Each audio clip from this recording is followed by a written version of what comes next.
AI kind of exists to help work get done. It doesn't necessarily exist to help build partnership or build commitment.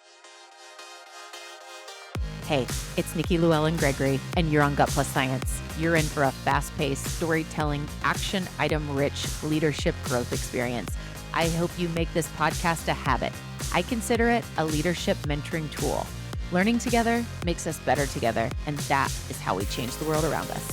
Let's get to it. Hey, it's Nikki back on Gut Plus Science. And we were just looking at some history of this show. And my guests today have a lot of history as a relationship with me. It's one of my favorite brands. If anyone's ever heard of Predictive Index or heard of culture work or making people love their jobs and HR have a seat at the table and have a workplace where people love to come and remote work, all the things. I admire the two leaders and the company brand that they represent so much. Here's what we're talking about today, because we could talk about so much, so many different things. AI is changing the way we work, but it is not changing what people need most. People still want to be seen. They want to belong. They want to contribute to something meaningful, meaningful work, meaningful life.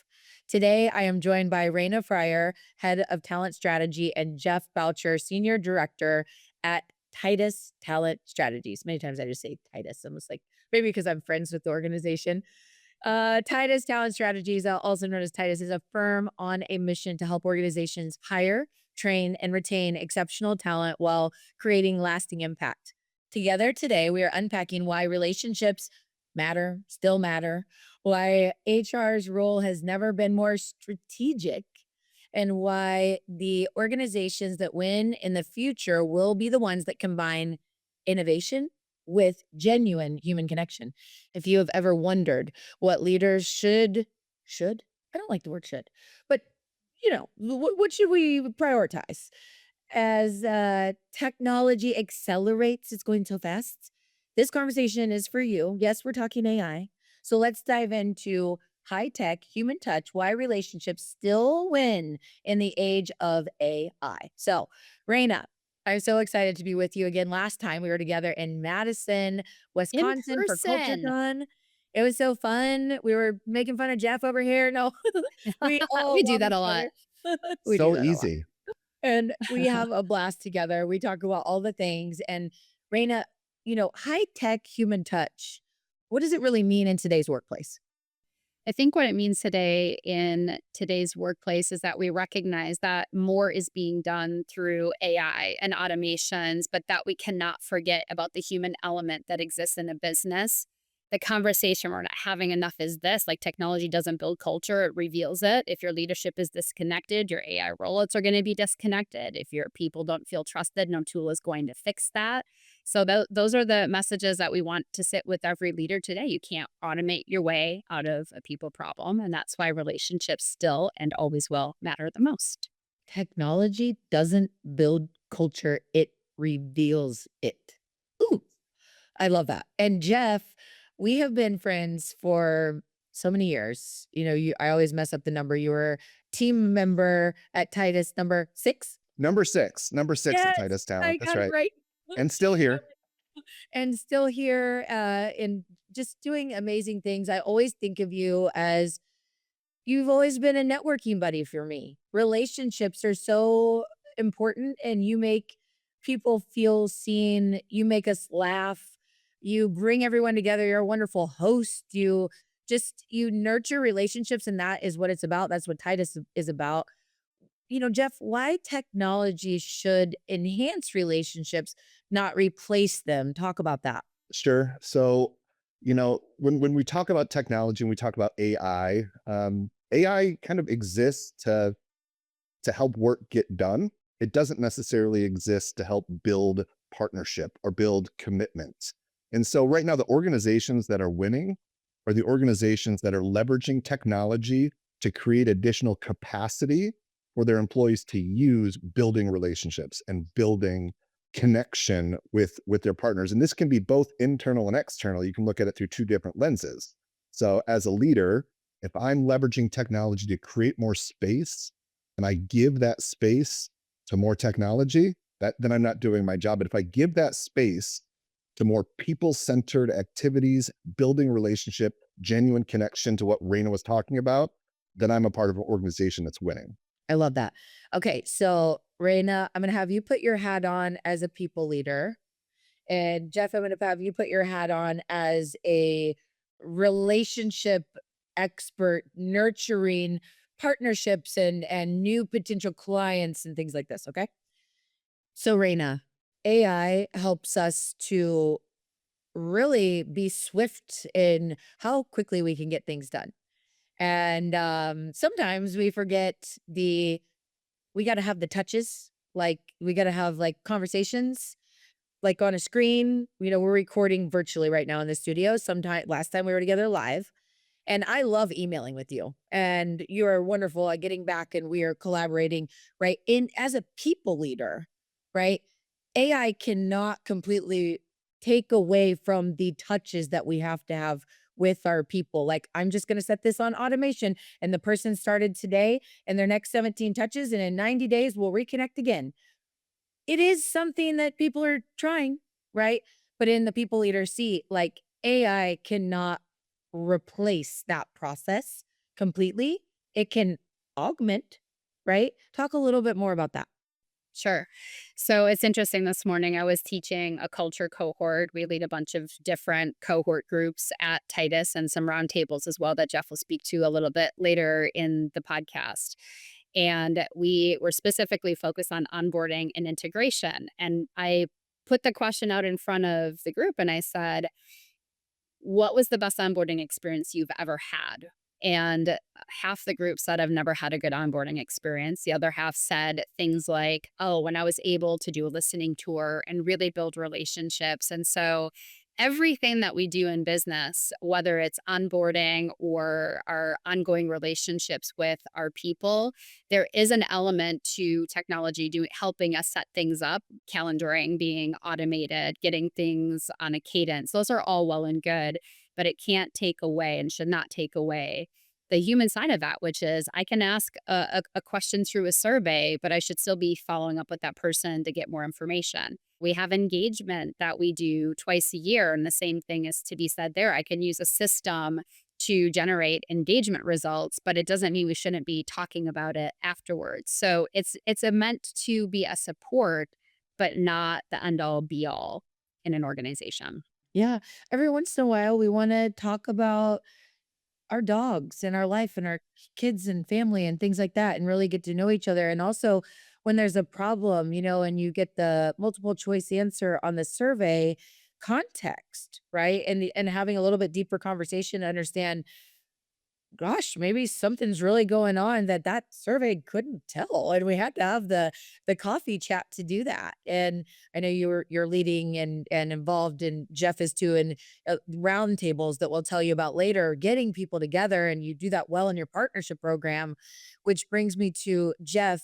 You are extremely talented at business development, relational business development, keeping that human component, partner success. So bringing on a new client, which I know you call partners like we do at People Forward Network, and then your actual strategic partners. And you could have the 17-point email system that automates your LinkedIn and your emails through your MailChimp or your Salesforce. But there is a huge part that we can't replace with AI because we have to get to know each other. Talk about that. Sure. So AI can summarize information, AI can organize information, but it can't walk into a room and build trust. It can't navigate political dynamics. It can't inspire when there's like economic uncertainty. These are like soft skills that used to be so challenging to interview and vet and screen for. But I think in the age when tech is becoming more and more prevalent, it's these soft skills, empathy, coaching, development. Those are becoming more sought after. And I think that's what's going to separate leadership moving forward as we embrace tech to automate what should be automated, but definitely the softer skills should continue to flow through. And so And then, I think the things that used to be called soft skills, we need to start calling those critical skills because that emotional intelligence is ultimately what's going to be the win in leaders of the future. People don't come with formulas. Nick, you've heard me talk about this. People are squishy. And so the ability to navigate human emotion, Jeff mentioned the word empathy, those are things that will be even more important the more we automate and move to AI. Another thing that AI can't identify is potential in people. And as leaders, I think what separates great leaders from good leaders is the ability to look at someone and identify their potential to grow and become something that they want to become. oh, love that. Raina, I remember talking about that leading towards human potential and not being, tunnel vision on what they've done in the past, and that's the only thing that they could possibly do. Really leading to the potential is so important to find that right seat on the bus. Well, I just want to say before we go into HR strategic evolution that I give Titus a gold star for not just being experts in the solutions that you provide to hire, train, and develop, but you live it. You're living it. Every single person that I talk to at Titus, I'm like, "I like you as much as Jeff Boucher." I'm like, "This is fantastic." And Jonathan, I'm a huge fan, my entire team. I'm like, "Just watch what Titus is doing." And you're really modeling the way. Every partner program, we'll talk about the strategic partner programs in a little bit that I come to. These nice gifts that you sent. I mean, they're just incredible. I'm like, who are you? Where are you getting this stuff from? And the speakers and the inspiration. I mean, and we really want to win together. It's about you and it's about us. It's not one-sided. You just do it so well. And I'm so passionate about partnership programs. So kudos. HR's strategic evolution. So moving from the tactical execution to strategic influence. I know, Reno, you talked about this a lot when we were together in Madison, that HR has to be strategic these days. Talk about that and particularly how leveraging AI kind of fits in. Strategic HR is the focus. Sure. I think there is this thing with HR leaders where they really struggle to gain strategic influence. And it's because HR leaders are trained to serve the business and they're not always trained to shape the business. And it's more of a posture problem rather than a competency problem. We've historically been positioned to be a support function. You come to us with the problem, we solve the problem. And it's not wrong because responsiveness matters, but strategic influence requires different moves. It requires walking into the room before that problem exists and saying, here's what we're seeing in the talent market. Here's what it means for our growth plan. Here's the conversation we need to have now. And most HR leaders just haven't been invited to do that, but the ones gaining influence aren't necessarily waiting for the invitation. How AI can really support us in being strategic is helping us. We used to have to go to a bunch of resources, do a Google search, look at 16 different websites to find an answer, go to an attorney when it's an employment law or legal situation. And I'm not saying don't go to your attorney because AI is not your friend when it comes to providing legal advice, and we don't provide legal advice. But I don't have to spend so much time doing that anymore. I can prompt a question, I can get a bunch of different ideas, I can test my theory, and I can ask AI to assess the risk level of the decision that I'm trying to make and put together paths more quickly. So it's just giving us so much more time to move beyond a problem that might be occurring in the business so that we can think more about where the business is going and how to get there more quickly. Hmm. I'm going to stay on this topic for a minute and then we'll move over to Jeff. I want to talk more about relationships as the competitive advantage. But Raina, you said, we may not give legal advice. I want to just note how powerful I've seen the actions of connecting. Jeff, you've done this for me, where Titus serves as an ecosystem connector and trust that other partners do really great work in legal advice or, a niche employee engagement software or a community in a certain city that could help this company connect and grow their business. I just want to note that you really live it out relationally, that you may not do that thing, but you really holistically support relationships, all these partners that you serve. I just wanted to note that. It's really important. And Raina, what you talked when we were in Madison, and I know you're really passionate about these HR people leaders, they need a seat at the table with the executive team. It's a major function of the business, the people, right? It's like, okay, it's like the biggest expense, like payroll, and we don't want to see them turn over, and we value them. They're the humans. So we need those HR leaders at the table. What do business leaders, what is a CEO, a CFO, a COO, other executives, what are they saying they need from HR today, nowadays? Well, I want to flip the script a little bit because you're talking about CEOs and business leaders and what they need. And I would just say, can we stop treating HR as the last call you make? Start treating them like the first call you make, because the CEOs that I've seen get the most from HR and talent leaders are the ones who bring them in when they're still thinking, not when they've already made a decision. I have been called in early in my career to help solve a problem after something was already decided. And it's much harder to undo something than it is to be part of the conversation. So it's like, oh, if a business leader's saying, I'm thinking about acquiring this company, walk me through the people risk. I'm thinking about promoting this person. What am I not seeing? That changes the entire relationship. When I'm brought in to only execute on a decision that's already made, you're going to get compliance. And that's the more transactional side of HR. When we're in the room early, we get to give counsel. And frankly, we're going to get better outcomes if we're able to give counsel, because people risk is business risk. And the best people leaders know how to name that before it costs the business. Hire Raina Fryer as your next speaker. She will challenge every seat in the room. Love it. Love it. Thank you for that. So Jeff, you talked about trust earlier as the core that AI can't replace.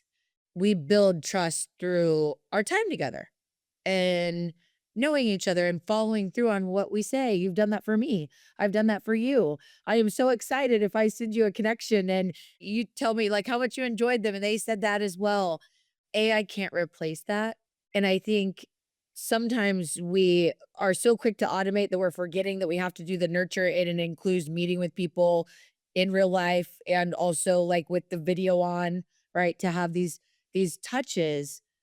Why is it that when we do that, it drives these better business outcomes, like way more robust, in-depth partnership than tactical sales? Because I think we're underestimating what people want. There's a commercial that exists out there right now. I think it's a bank commercial, and it's this person that wakes up alone in his apartment, and then he goes to the coffee shop, and a robot makes him his coffee, and then he gets into a cab, and it's a driverless cab, and it brings him to the airport. I think people crave human connection right now more than ever. Additionally, drilling down deeper, authentic human connection. And I think people can see through the baloney. They can see through the email sequencing. They can see through the I'm just checking a box on my business development or on my one-on-one chart. And when you come prepared and you come intentional and your relationship is genuine, I think that becomes the competitive advantage. And people want to do business with people like that care and can create an environment for human connection. And then internally, people want to work for people that care, that what's important to me is what's important to them. So I think that's why it's such a competitive advantage. That's so good. And I want you to take us inside your, I don't know, sales process or your partner success process. And, whether we're talking about clients or strategic partners, there's a true difference in, not that we're going to call out any competitors of yours, but you really don't have any competitors. That's what we Just say. anyway, I yeah, was going to yeah, say good too. Good job, Nikki. yeah. You're welcome. I really think that. But let's say on paper that somebody's like, oh, you do recruiting, they do recruiting, right? It's just so different than that with what you do. So check out TitusTalentStrategies.com. Their website, the new website is fantastic. The difference between transactional vendors and true partners And what that looks like from like going inside the sales process, it's like you're not trying to do the one call close, probably, here's this and like, but whatever. So there's a process and a relationship building process because this is high level trust partnership that these companies trust you with. And then also the retention, right? I know that your retention is really strong. Talk about the difference between, transactional versus true partnership and how you do that in sales and partner success. Yeah, um, I think it starts with intent, right? Like we're very intentionally a talent strategy firm. So I think if a competitor existed, they would want to fill a seat. They would want to put a person in a needed critical seat within your organization.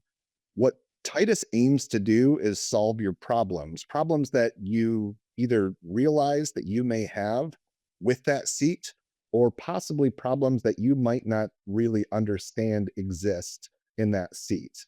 And so while recruiting is a lot of what we do at Titus, consulting on is this seat the right seat? What does the right seat look like? And how can we make sure that someone is successful once we put the right person in the right seat? And that amalgamation of all of that prep work and front end work, not only does it build deep relationships and inspire trust in what it is that we're doing, but it also sets the stage for the retention of your most precious asset, which is your people. And we take that very, very seriously at Titus. And Nikki, we don't want to give away all of our secrets, but part of why we're successful is we're not reaching out to our partners only when they have a hiring need. We're checking in with our partners because we know them.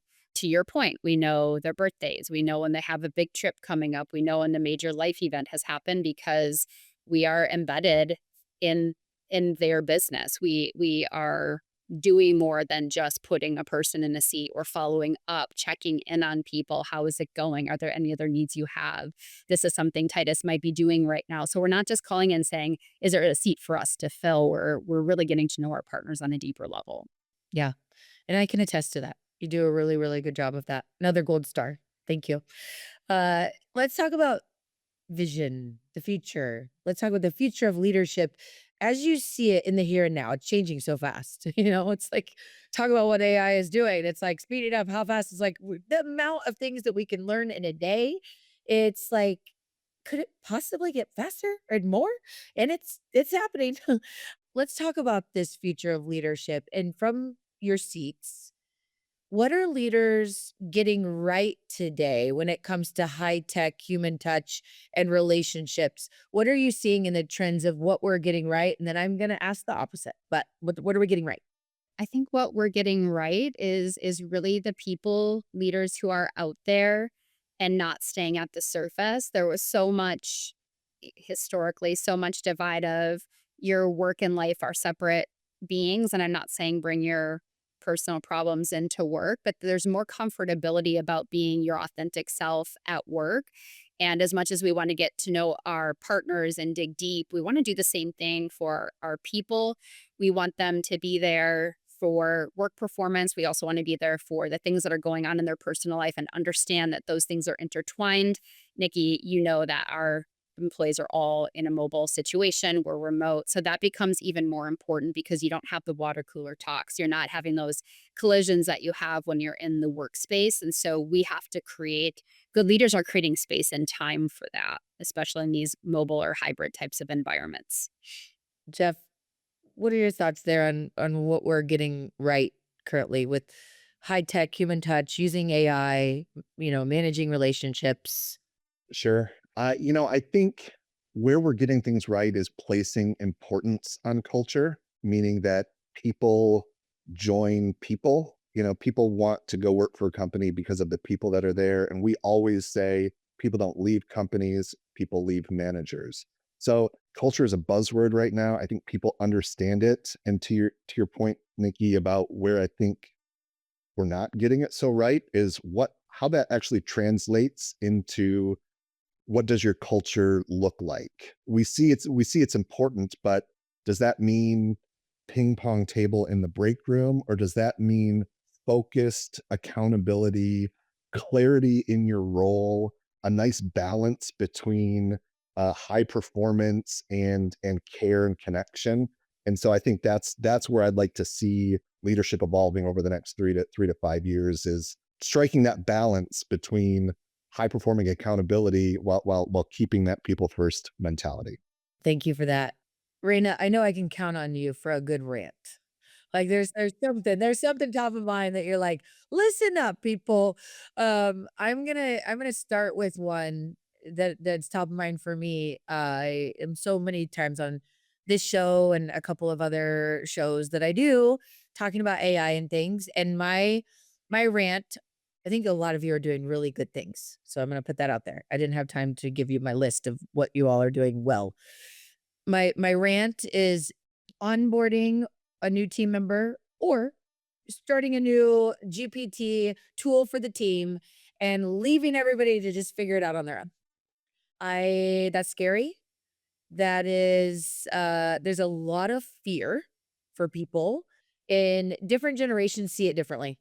And I had a little scare with something that I had to learn my lesson on our team. We needed more training on AI, and we taken it very seriously. We have engaged levels of cybersecurity insurance due to this, and we have brought in a cybersecurity management company, and they are teaching a lot of AI. We did an assessment to understand, and all of our team is learning that. My head of operations is building out this AI SOP and playbook, and everyone has to go through this. The accounts that we have one platform each person's using individually. There's so much to it, and I want to save you the headache and maybe being scared and fearful yourself, but knowing that others, everyone's at a different level, and there needs to be a lot, just like anything else. We have to not assume that someone, oh, they're just gonna get in there. It really needs the training. So that's my quick rant. Okay. Okay, Raina, you're up. What are we not doing so well that we could do better? I mean, related to AI, I think I'm going to jump on your rant because I don't believe that we should be leaving people to their own devices to figure things out because there's so much uncertainty in what AI is, what can be gleaned, what we should be inputting, what it shoots out as an output. And so, on that same bandwagon, we definitely need to invest in all the things that you're talking about. We've done that at Titus as well. Here's how a tool should be used. Here's a corporate account because we have some controls in place that a public account does not have, that you're engaging in the right partners to help you build your SOPs, that any initiative is whether it's AI or something else, that there has to be a clear rollout plan and people explaining to you. And you talked about the generational differences. We just had somebody come on our division's huddle to do some training for us. And we said, listen, you're giving us the 201 version. We need like the 101 version. So I'm one of those people that's closer to the end of my career versus people who are, these are just inherent in the things that they've grown up using and touching. So we just need to make sure that we slow down before we speed up. So I'm on board with that rant. Yeah. Thank you for that. Jeff, you can pick any topic you want. So you can go with our area here of jump on the AI rant train, or maybe you have something relational. Like what's the thing that you just kind of you're like, come on, we gotta change this. You know what really grinds my gears? I've always really wanted to say that ahead of a rant, but so I am noticing a trend, and I wonder if you guys notice it too, whereas people aren't getting backfilled, they are just adding that work to someone else's plate. I hear this every day from companies saying, "Hey, we just let go of this director, but we've got two generalists that are just going to absorb that job." So my rant is that's not great. That's not great for a number of reasons. One is it does create burnout. It does create stress in that person's role. It also takes away from the capacity to form genuine human connection. If you have too much work on your plate, then you are not doing the developing, the coaching, the driving. Secondly, it creates a ceiling for career growth and stretch. If you're not replacing that individual, then the ceiling just gets lower for everyone else. So I want that to stop. I think it's an efficiency play, but I don't think that it's been very well thought out. Mm, thank you for that. And I learned vocabulary from you a lot, and this grinds my gears. I think that there's some words that I could replace to sound, just more pleasant in what grinds my gears. So I'm going to use that in a sentence later today, maybe inspire others. Thank you so much. So we are coming to a close with our time here today. I want to make sure that everybody knows Titus. I call him my Titus. Titus Talent Strategies. The website is Titus Talent. Raina and Jeff are very active on LinkedIn in the spirit of community and whether we are bringing people into a team ask me anything, and Jonathan the CEO is at the side to town hall and understanding what's going on or doing these gatherings, right? Or for your partners, your client partners, your strategic partners, I want Jeff to just give a little understanding. Then we're going to link out to, there's a page on the website about the roundtables. There's different roundtables that you do, and I just want to do a quick mention for that. Yeah, absolutely. So, with a focus on how you're preparing mid managers to be leaders, we created a series of roundtables, and we bring both current leaders and aspiring leaders together to talk through leadership challenges around leading yourself, leading others, leading through change, leading strategy. So there's about 8 sessions each month, really focused on sharpening that tool. So please come join us. The link will be in wherever Nikki puts links, and we'd love to learn from you, and hopefully you walk away with some nuggets of wisdom from that time. Yep. And you'll see, I actually just popped over to the website right now. The industry segments that you all serve, just there's about 12 here. Amazing resources, their podcast, events, blog, case studies, talent checkup, all of these different tools. And then I want to talk about Raina. My background is in go to market and partnership programs. B2B partnership programs is how I know Jeff, my background in building relationships and all, referral. You have an incredible partner program headed by Joanna Danello. I am a partner at People Forward Network. I've got to attend some of these events. There is an awesome win-win. Like, we are going to market together. I think it's fantastic. We talked just a little bit about that, and then they can hit up Joanna or it's on the website. For sure. So we have different types of strategic partnerships in the organization. The one you're referring to is just our general strategic partnership program.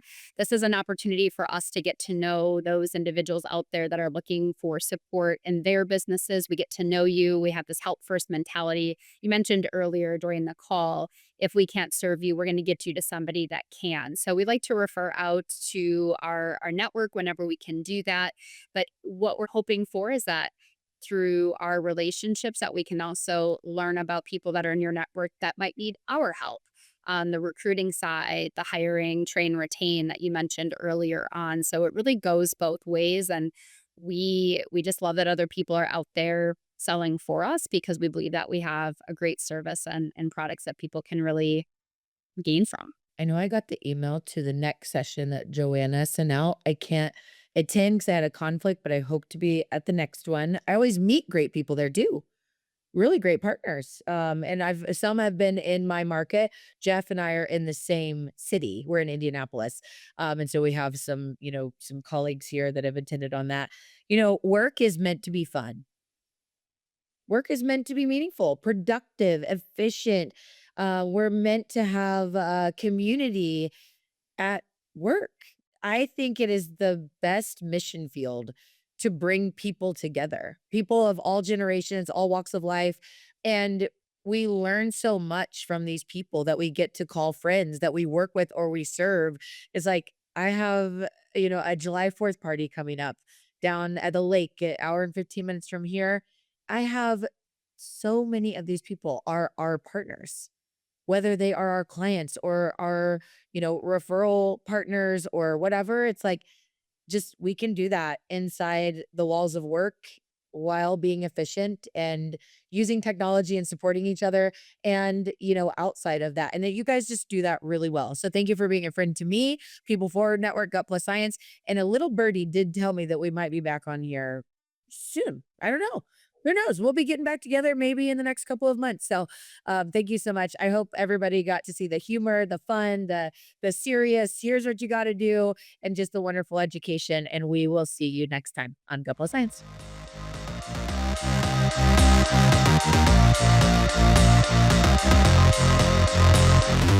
We just left the world a little bit better. Now, go do something with it.